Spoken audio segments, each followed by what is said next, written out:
बंधु आप में बैठे परमात्मा को प्रणाम।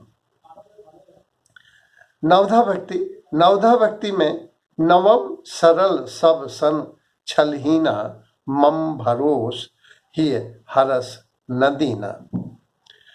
इसमें है सबसे पहले सरलता बहुत बड़ी साधना है। सरलता ही सहजता है, सरलता ही साधुता है, सरलता ही सौंदर्य है। सरलता सम्मोहित करती है, सरलता बहुत प्रभावित करती है और सरलता बहुत बड़ा श्रृंगार है।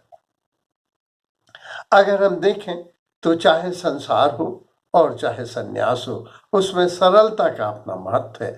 अगर एक भक्त सहज अंदर और भाव से सरलता से पूजा करता है और प्रार्थना करता है तो उसकी बात और एक व्यक्ति कर्म कांड में उलझता है तो गीता में आया है कि मैं तुम्हारे अंदर के भाव देखूंगा, मैं तुम्हारे विधि विधानों में नहीं पड़ता हूं।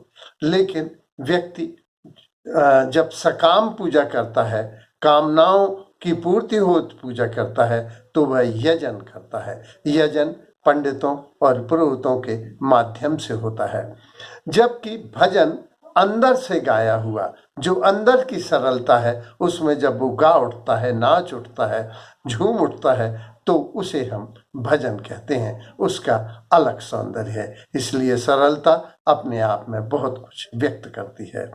सरलता क्या है, इसको अथर्ववेद में बड़ा इस ऋषि ने स्पष्ट किया है। अगर हम ये प्रार्थना देखें जिसमें अथर्ववेद का ऋषि प्रार्थना करता है कि हे ईश्वर, मैं जैसा अंतरंग में हूँ वैसे ही बहिरंग में प्रकट हो जाऊं, मैं अंदर और बाहर एक हो जाऊं, मेरी वाणी मन में स्थित हो जाए और मन वाणी में स्थित हो जाए, तो मैं अंदर बाहर एक हो जाऊं। ये सबसे बड़ी, क्योंकि हमारे शब्दों का प्रभाव तो संसार में भी हम देखें तो 30-35% से अधिक नहीं पड़ता, लेकिन हमने किस भाव से कहा है, भाव बड़ा महत्वपूर्ण है। उससे हमारी टोन बदल जाती है, उससे हमारा पिच बदल जाता है, उससे हमारी देह भाषा बदल जाती है और उससे आँखों की चमक और रंग बदल जाता है। फेस की अभिव्यक्ति दूसरी हो जाती है। तो भाव बहुत महत्वपूर्ण है। जैसे हम कहें आप हमारे घर आइए, तो कहने का ढंग अलग हो गया, इसी को दूसरे भाव में कहा जा सकता है। तो सरलता वो जो अंदर से, आज के युग में अगर कुछ खो गई है तो सरलता खो गई है। अभी हम एक सज्जन के यहाँ गए थे तो ऐसा लगा कि वे कहीं बाहर जाने के लिए तैयार हैं और हमसे बोले आइए आइए बैठिए, आप चाय पी लीजिए। तो उनके बॉडी लैंग्वेज कुछ दूसरा कह रही थी और वे कुछ अलग कह रहे थे। ये सरलता खो गई। सहज होना चाहिए कि मैं अभी तो बाहर जा रहा हूँ, अभी मैं नहीं में, तो इसमें क्या बुराई थी। लेकिन आदमी की आज सरलता खो गई है। इसीलिए इन्होंने जो व्यक्त किया है वो छल, सरल सब सन छलहीना।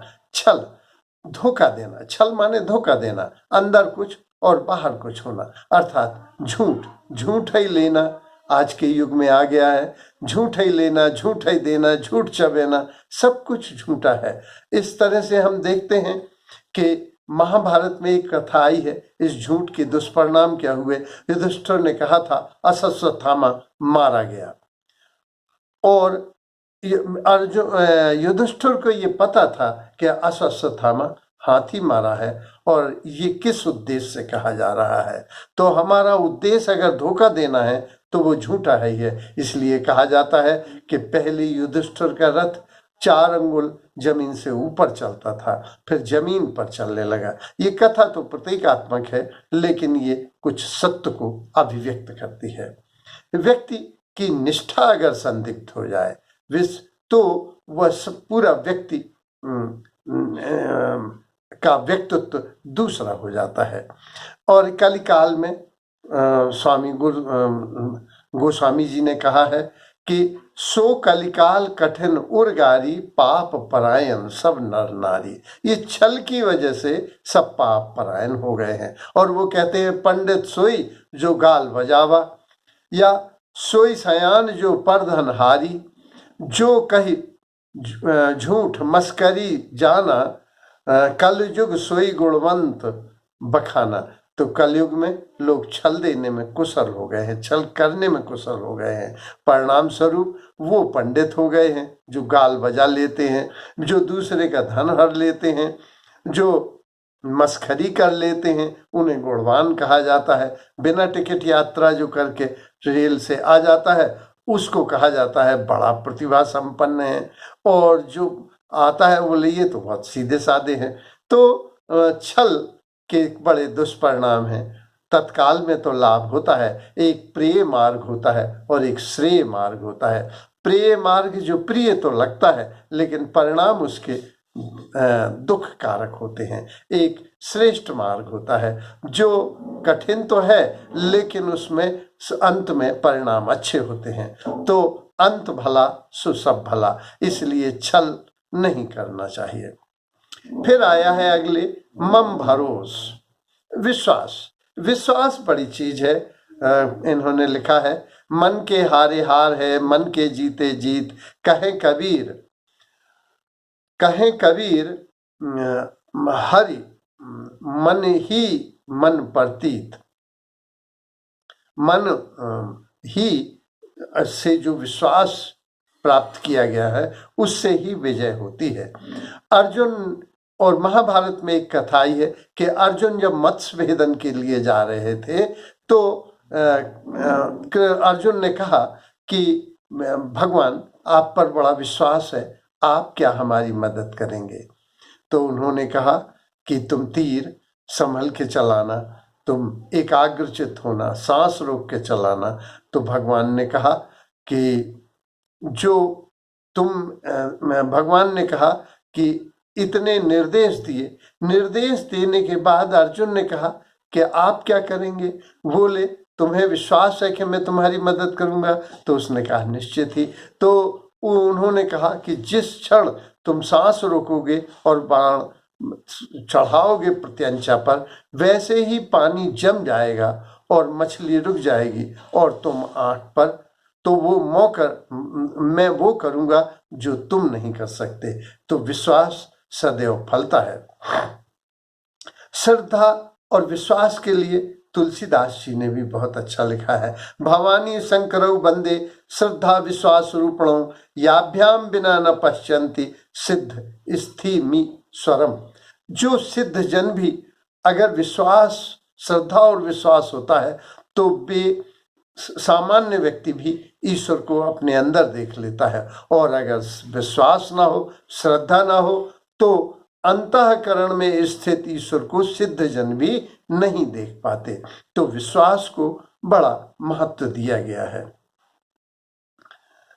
फिर इसमें किंतु मेरा विश्वास भी इसमें है कि श्रद्धा और विश्वास तो बाद में फलने वाली चीज है। पहले आदमी को परिपुष्ट होना चाहिए प्रेम से। मेरे घर में एक